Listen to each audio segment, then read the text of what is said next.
Maayong hapon. So karong kahaponon guys no, muna ang puklasan ng among dapo guys. Pila gaw? Tong kauban no. Sige daw, tanaw na to gaw, may bagkuan gaw. Kuhay ko no gaw, may bag resulta nga tong gi sidling. Oo. Mo ni siya may resulta guys no. Kahinumdum mo tumiyagi itong vlog. Mo ni siya itong gidapog. So mo ni itong tamanan pagkatamnan na ni. Kini siya nga area. So mo ni itong binhi guys. RC160.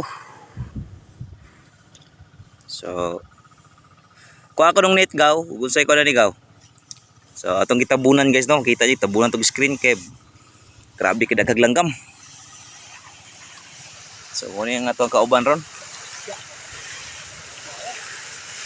So mo ni siya guys.